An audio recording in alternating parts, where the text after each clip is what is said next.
Los peores depredadores del mundo son aquellos que están entre nosotros. Tienen imágenes excelentes, llevan ropas de marca, tienen posiciones de poder social, económico, político, en organizaciones múltiples y simplemente ignoramos que detrás de esa fachada magnífica, impecable, hay personas sin alma, sin conciencia, que si no nos damos cuenta a tiempo, estamos destinados a convertirnos en sus víctimas. Y hay que un conocimiento importante respecto a esta condición nos pueda salvar la vida a tiempo.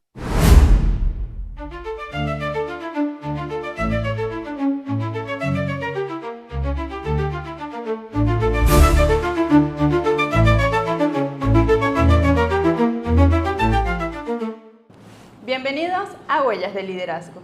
Hoy estaremos conversando sobre psicopatía, narcisismo y manipulación emocional. Personas que muchas veces parecen normales, pero pueden dañar relaciones, familia y hasta entornos laborales. Para conocer más de este tema y saber cómo podemos identificarlo, hoy nos estará acompañando el doctor Iñaki Piñuel. Bienvenido, doctor. Bienvenido, doctor. Muchas gracias por tenerme aquí, gracias. Doctor, usted habla de depredadores perfectamente integrados en la sociedad, porque cuando escuchamos la palabra psicópata, incluyéndome, nos asustamos y pensamos en violencia automáticamente, pero no pensamos en esos perfiles exitosos y con los que convivimos todos los días. Por eso nos gustaría empezar por la base. ¿Qué es un psicópata? Un psicópata es un individuo completamente normal en cuanto a apariencia externa, parece igual que todos nosotros, pero que carece de algo fundamental en la especie humana, como es la conciencia moral. Esta carencia o déficit no se advierte a primera mano con la observación externa, sino que se convierte en un problema a la hora de carecer estos individuos de empatía, sensibilidad, conciencia moral, emociones, y a la hora de considerar que todos los demás somos aquellos que debemos proveer a sus necesidades, de tal manera que nos consideran candidatos a ser utilizados, usados, parasitados, depletados de todas las maneras posibles. Cuando los psicópatas se relacionan con los seres humanos, digamos, normales, consideran a estos como víctimas de sus maquinaciones y como potenciales candidatos para aprovecharse de ellos en muchas variadas gamas de modalidades que hemos investigado y estudiado en estos años y que alcanzan desde la vida familiar, la vida social, la vida empresarial, la vida política, porque en todos estos órdenes abundan lamentablemente estos psicópatas. La gran mayoría de ellos están en la sociedad de un modo integrado. Rara vez van a delinquir sangrientamente con graves crímenes porque no les hace falta, aunque por supuesto pueden ser capaces de hacerlo si esto les conviene o les hace falta por alguna razón. Y el problema es que la mayoría de ellos se presentan como personas aparentemente normales e incluso con una aureola de buenas personas, de personas encantadoras, de buenos vecinos, buenos padres y madres de familia. En definitiva, la gran mayoría de personas que conocen y tienen psicópatas a su alrededor ignoran que lo son hasta que es demasiado tarde, hasta que se han convertido en sus víctimas. Y este es el peligro de este tema. Si no los identificamos a tiempo, estamos destinados a convertirnos en sus víctimas. Víctimas a todos los niveles, víctimas como individuos y como sociedad. ¿Y un psicópata se nace o se construye con el entorno, doctor? Bueno, sabíamos desde hace muchos años que los psicópatas, por lo menos una buena parte de ellos, vienen hacia el mundo, tienen algo de fábrica que les falla, carecen de alguna pieza, les falta algunos caramelos en el tarro, por decirlo coloquialmente. Y esta noticia no es nueva en la investigación. Lo que ha sido más novedoso es descubrir cómo ciertos individuos que pueden ser calificados como psicópatas no lo eran anteriormente.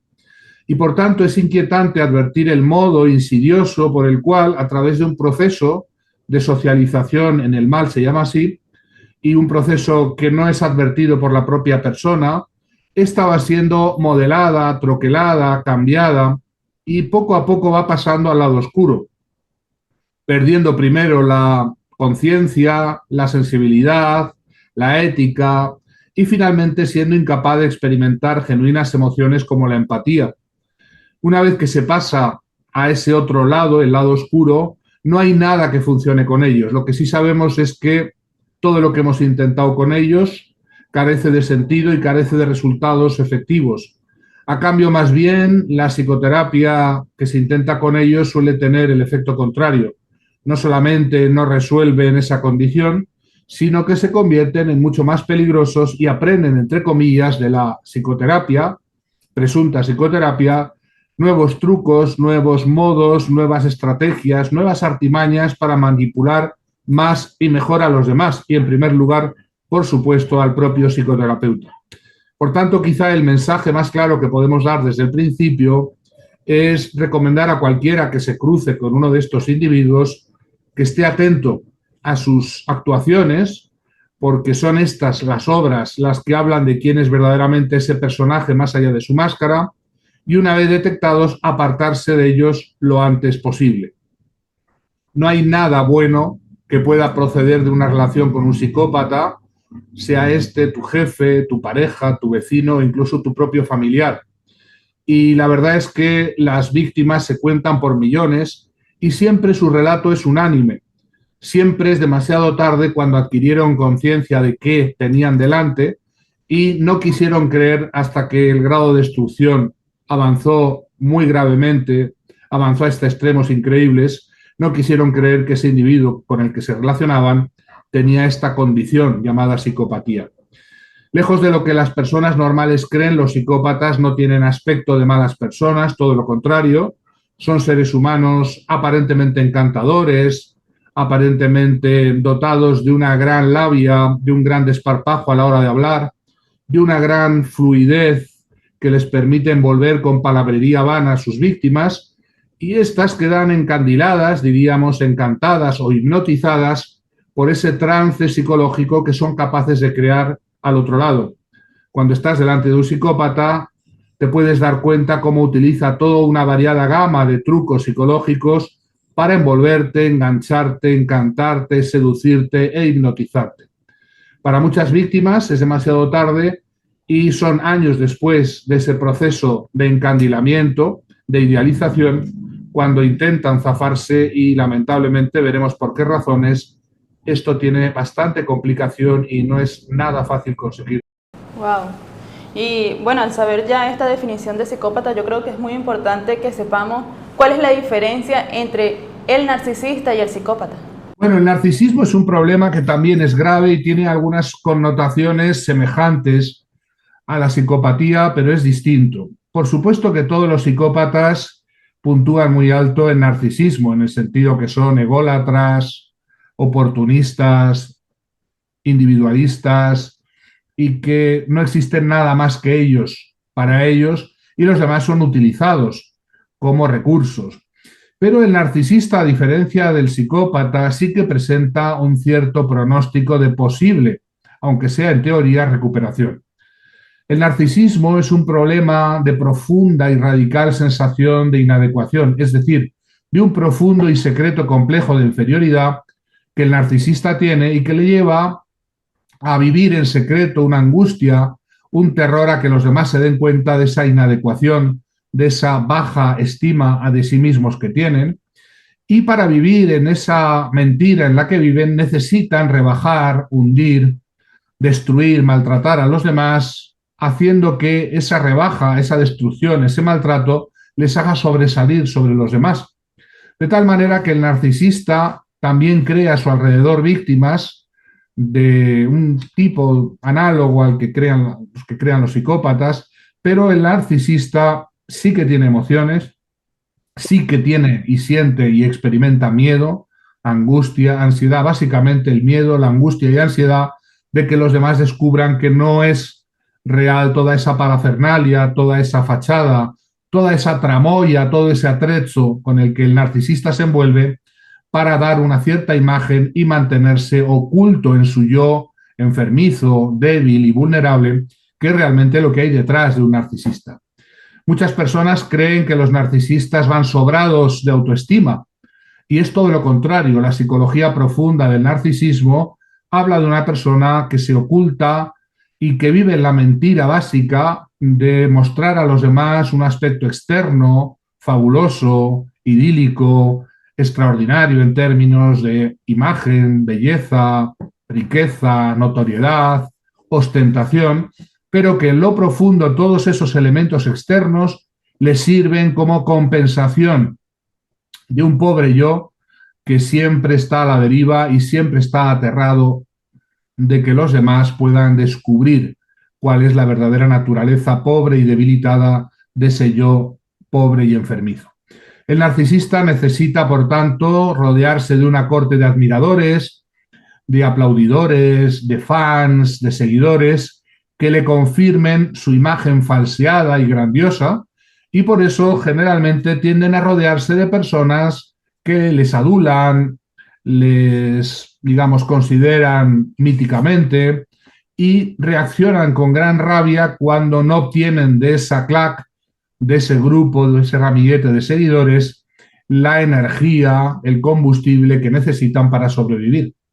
Esa rabia narcisista puede llegar a ser muy violenta y causa frecuentemente muchos casos de maltrato, de persecución laboral,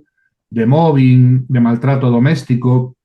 haciendo que los narcisistas sistemáticamente viven en una comparación con los demás, comparación de la que en lo profundo salen siempre mal parados. Comparándose con los demás, siempre encuentran que los demás tienen algo mejor, más importante, más estupendo, que ellos no tienen, y por eso para quitar el sufrimiento de la vista necesitan quitar de la vista a esas personas. Esa palabra que viene del latín envidia, invidia, invidere, que consiste en no poder ver a aquellos que les recuerdan, sin saberlo ellos, generalmente, lo pobres y limitados que son esos egos narcisistas. El narcisista, por tanto, necesita estar permanentemente rebajando, hundiendo y maltratando, incluidos a los miembros de su familia, incluidos a sus hijos, incluidas a sus parejas, que siempre están, y de una manera sistemáticamente, siendo el blanco, la diana de diatribas, comentarios, comparaciones, burla, ridiculización, denigración y rebajamiento de méritos, algo que es muy típico y característico en la conducta social de los narcisistas. ¿Qué ocurre? El narcisismo sí que tiene una posibilidad teórica de remisión a través de un proceso muy duro,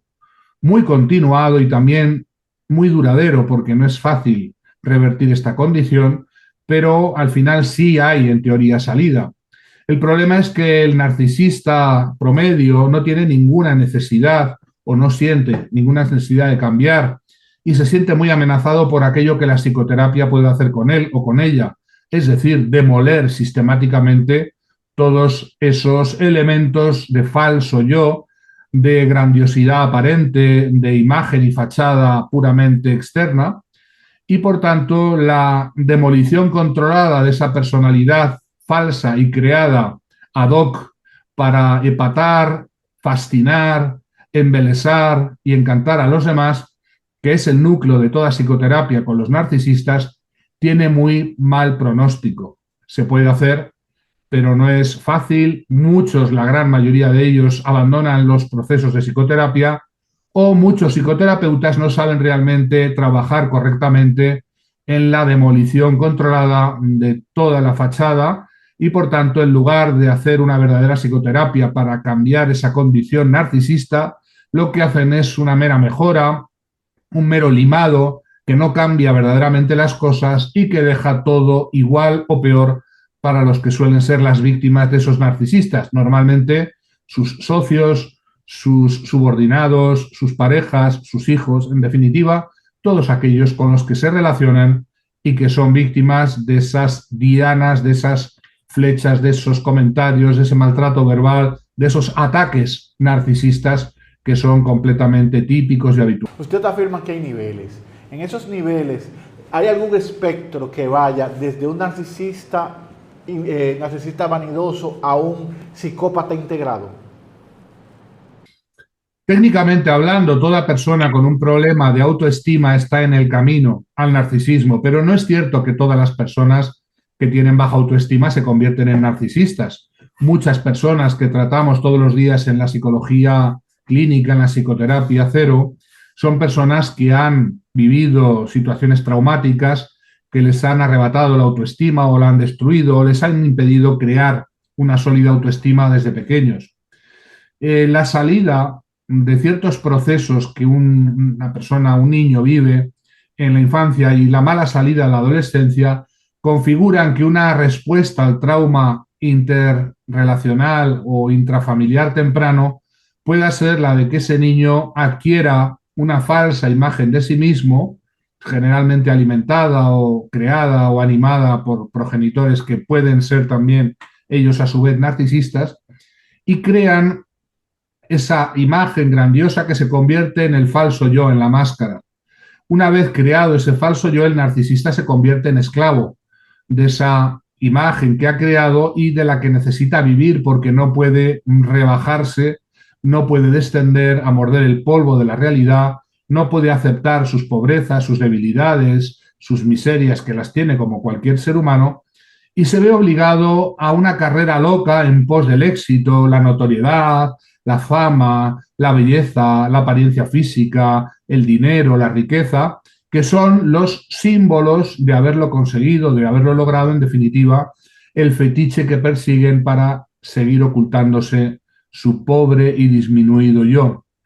El problema es que por mucho dinero, por mucha belleza, por mucha apariencia, por mucha fama y notoriedad que adquiera, el narcisista sigue viviendo en un asedio psicológico. Es una fortaleza asediada por todo el mundo, básicamente, porque en cualquier momento cualquiera puede llegar a descubrirles, y por eso, no importa lo que consigan en la vida, estos narcisistas están condenados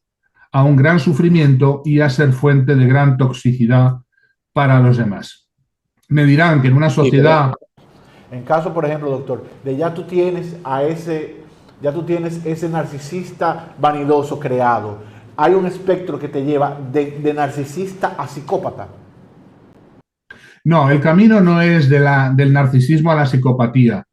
Todos los psicópatas tienen altísimas dosis o indicadores de narcisismo, pero no todos los narcisistas son psicópatas, ni el camino para convertirse en un psicópata es un narcisista que se agrava. Diríamos que son dos entidades diferentes, distintas, que tienen caminos muy diferentes. El proceso que no he mencionado aún de socialización que lleva a que una persona que no lo era se convierta en un psicópata es un proceso gradual de anestesia moral, emocional y psicológica que viene creado por condiciones que hacen que la persona va poco a poco viéndose sometida a tener, por alguna razón y en ciertos entornos inescapables, que realizar actos terribles contra otros, actuaciones que son violentas, inmorales, ilegales, y que van muy progresivamente, muy paulatinamente y también muy insidiosamente cambiando la personalidad de ese futuro psicópata. Ese proceso de anestesia moral o de paso al lado oscuro no ocurre de un día para otro. No puedes adquirir una psicopatía caminando por la calle y agarrándolo como agarras un resfriado. El proceso de constitución o configuración de una personalidad psicopática se suele caracterizar por años, incluso a veces décadas, de un tratamiento muy especial que a veces en las maras, en las mafias, en los grupos, digamos, sectarios organizados, es inducido deliberadamente y que le lleva al individuo a una dimisión moral interior, a una abdicación de su conciencia y a una, finalmente, incapacitación moral que les lleva a no sentir ningún remordimiento, ninguna mala conciencia, no sentirse mal por las peores atrocidades que cometen contra otros. Psicópatas, por tanto, se pueden convertir aquellos que son sometidos en un entorno inescapable de manera coactiva a tener que realizar actos terribles que van contra su conciencia de manera progresiva e insidiosa y que hace que esta conciencia se va perdiendo, se va primero anestesiando y finalmente desaparece por completo. Una vez desaparecida, no hay nada que sepamos funciona para recobrar esa sensibilidad moral. Y esto hace que muchos de los psicópatas que han sido recuperados de estos grupos que los han psicopatizado aunque pueden llegar a salir de su actividad lesiva, violenta, criminal, eh, observas con una verdadera sorpresa cómo siguen teniendo una indiferencia pasmosa respecto a las que son o se han convertido en sus víctimas. Pueden llegar a dejar de practicar esas actuaciones, pero no son capaces de volver a experimentar empatía, sentimientos de compasión, de pena o de remordimientos de conciencia. Un psicópata, por definición, no siente culpa. Aunque haya decidido dejar de hacer el mal a los demás o dejar de aprovecharse de ellos, eso no significa que lo sienta, que lo lamente o que se sienta mal o experimente malestar psicológico por el daño que hizo o por el daño que puede hacer en el futuro. Y esto es lo que es preocupante. Y es que una vez perdida esta capacidad moral, esta conciencia moral, nada parece ayudar a recobrarla. ¿Y cómo uno puede identificar a un narcisista o un psicópata que esté cerca de uno? Es más difícil porque el narcisista, dentro de su sufrimiento y de su angustia, suele cometer actos relativamente fácilmente discernibles y que dejan mucho rastro. El maltrato narcisista, la grandilocuencia, el autobombo, la autopropaganda, el exagerar su inmodestia, el saberlo todo, su comportamiento arrogante, prepotente, es muy evidente y deja un rastro más fácil de ser detectado. El psicópata es mucho más complejo porque no es alguien llevado de una emocionalidad intensa y por tanto puede llegar a ser muy frío y muy calculador y no vive como el narcisista en el miedo o la angustia de ser descubierto. Frecuentemente cuando los psicópatas son desenmascarados de sus peores atrocidades, no se inmutan, no se alteran, no se sienten mal. Realmente a veces incluso se ríen un poco porque no entienden cómo les han pillado, cómo les han desenmascarado, pero no sienten absolutamente ninguna vergüenza tóxica, ninguna culpabilidad, ningún malestar. Y eso hace que los psicópatas son más difícilmente identificables, unido a que son expertos en leer a los demás y en adaptarse a lo que estos quieren escuchar. El psicópata, también llamado a veces el amigo de todos los niños, es aquel que maneja una imagen pública excelente, debido a que dice a cada uno lo que quiere oír.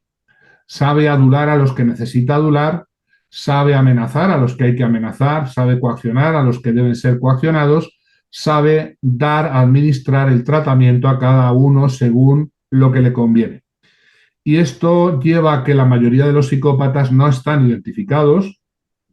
no llevan en la frente un letrero que diga psicópata, y a cambio tienen una imagen pública, como he dicho, que cuidan, que esmeradamente se dedican a alimentar y a construir a veces durante décadas para hacer que todos los demás mantengan una opinión unánime y positiva que les hace mucho más impunes porque nadie puede creer que un ser humano tan maravilloso, tan encantador, tan educado, tan buen padre, tan buen esposo, tan buen político, tan buen gestor, tan buen empresario, pueda albergar un ser avieso, tenebroso, oscuro, inmoral, implacable y sin ninguna conciencia. Por eso vemos muchas noticias donde indican que, por ejemplo, le hicieron daño a una persona y dicen cuando le entrevistan a los vecinos, no, pero él es un hombre trabajador, un hombre de familia, que colabora en toda la comunidad. Claro, estamos hablando de psicópatas criminales, los que han delinquido, han matado, han asesinado y que, bueno, pues como buenos psicópatas lo han tenido que hacer por alguna razón, han visto que eso convenía a sus intereses y han sido pillados. Y la sorpresa siempre es la misma, nadie puede creer que detrás de ese benévolo vecino, de ese buen padre de familia, de ese ejemplar trabajador o líder sindical o empresario o político, haya un personaje así. Pero la gran mayoría de los psicópatas, insisto en esto, no van a cometer delitos criminales de este tipo y son igualmente peligrosos. Viven en nuestra sociedad bajo una modalidad denominada psicopatía integrada. Es el psicópata doméstico, el psicópata de andar por casa, el psicópata que tenemos en nuestros barrios, en nuestras familias en nuestros trabajos, en nuestro entorno social, y que rara vez va a matar, asesinar, secuestrar a alguien. Todo eso lo puede hacer porque no le importa nada, pero no lo hacen porque tienen otros modos de trabajar mucho más efectivos, más eficaces y con menos riesgos. Y por eso la gran mayoría de los psicópatas que vamos a encontrarnos con el paso del tiempo tienden a ir a través de un proceso de socialización en el mal, comprando a unos, amenazando y eliminando a otros, van llegando a las cúpulas, digamos, partes gobernantes de organizaciones, partidos políticos, sindicatos, ONGs, organizaciones religiosas, grupos sociales de todo tipo, desde donde no olvidemos que el psicópata está exclusivamente motivado por el poder, pues el poder es el que le permite manejar, usar y utilizar a todas las personas y a todos los recursos de una organización a su personalísimo servicio. Una vez que alcanzan el poder, como digo, se mantienen, crean regímenes que son muy robustos, incombustibles, inatacables, crean mandarinatos, crean grupos, facciones controlados por ellos a través de compra o promesa, psicopatizan a otros miembros para crear un gang psicopático. En definitiva, una vez que se instalan en las organizaciones, estos psicópatas organizacionales son muy difíciles de eliminar. Y explica que esas organizaciones poco a poco van cambiando y también a su vez se van convirtiendo en organizaciones, si no psicópatas, sí psicopatizantes, en el sentido que los que trabajan ahí van poco a poco también transformándose y pasando ellos mismos al lado oscuro. En su libro Amor Cero, que es como un manual de supervivencia, ¿a qué usted se refiere con el punto cero? ¿Y por qué las víctimas sienten que salen de un picadillo emocional cada vez que salen de una relación de un psicópata? Bueno, el término cero, que yo he utilizado en varios de mis libros, el primero de ellos fue un libro sobre liderazgo que hablaba de este problema dentro del mundo de la empresa, el liderazgo cero. Cuando hablamos de amor cero, como cuando hablamos de liderazgo cero o familia cero, son libros que yo he escrito, hablamos de una apariencia, en el caso del amor cero, una apariencia de amor, una apariencia de relación, de pareja, pero que oculta una absoluta ausencia de amor, de dedicación y de entrega. Lo que hay por parte de un psicópata, y este es el término amor cero, son los amores con psicópatas, lo que hay detrás de un psicópata es un ser avieso que busca desde el principio enganchar, encandilar, hipnotizar, enamorar a una futura víctima de la que va a vivir después a un nivel financiero, económico o simplemente energético. El psicópata o la psicópata, cuando se empareja, crea un profundo sentimiento de limerencia o apego que intensifica de una manera formidable la sensación de enamoramiento y de entrega en la futura víctima, mientras que en el psicópata, en el caso del psicópata al otro lado, no hay ningún sentimiento, ningún amor de verdad, ninguna entrega. Lo que hay es cálculo, aprovechamiento y sobre todo estrategia de seducción y encandilamiento. El amor cero es la experiencia terrible de emparejarte con uno de estos siniestros seres que desde el principio tienen muy claro lo que quieren conseguir y no van a dudar en ningún medio para conseguirlo. Eso sí, a base de enamorar, enganchar, convertir a la víctima en adicta a ese psicópata o esa psicópata. Y esto hace que después, cuando estas personas quedan completamente destruidas, no tienen ninguna capacidad de salir de la relación, puesto que al mismo tiempo están siendo destruidos, manipulados, devastados, pero también tienen un apego formidable al victimario, al perpetrador. A estas víctimas hay que asistirlas de un modo específico, puesto que no estamos ante una mera ruptura de pareja, ante un mero proceso de maltrato, ante un mero problema de violencia doméstica. Estamos hablando de un proceso terrible por el cual una víctima es al mismo tiempo destruida, maltratada, abusada psicopáticamente y al mismo tiempo no tiene ningún deseo, ningunas ganas, ninguna determinación de zafar, de liberarse de esa relación. Y por eso la psicoterapia de estas víctimas es muy complicada, dura entre 1 a 2 años con un buen pronóstico y las víctimas se sienten completamente destruidas, están suicidas, tienen sentimientos terribles de quitarse de en medio, una desesperación completa porque sienten que no van a encontrar nunca una persona que genere en ellas los mismos sentimientos potentísimos que generó el psicópata o la psicópata. En definitiva, es verdaderamente un proceso parecido a la deshabituación o desintoxicación de un adicto. Las víctimas del amor cero se han convertido en adictas a sus perpetradores y esto se debe a que su sistema de apego ha sido hackeado por el psicópata, que sabe muy bien lo que tiene que hacer para ganarse la confianza, violar el alma de la víctima, es un término que ellas utilizan, las víctimas, y de tal manera abusar de manera presente y futura de una persona que no tiene ninguna fuerzas, ninguna posibilidad ni de identificar lo que le está pasando, porque el juego psicopático siempre es una máscara, un relato que no tiene nada que ver con los hechos reales, una propaganda absolutamente falaz, una tergiversación, una luz de gas. Son estrategias que tienen siempre, lamentablemente, a víctimas confundidas, en disociación, en disonancia cognitiva y con pocas o ninguna posibilidad de zafar por sí mismas de esa relación tóxica. Muchos ven este contenido, pero no están suscritos. Si este tipo de conversaciones te aporta, suscríbete, porque al suscribirte nos ayudas a traer muchos contenidos de valor como este.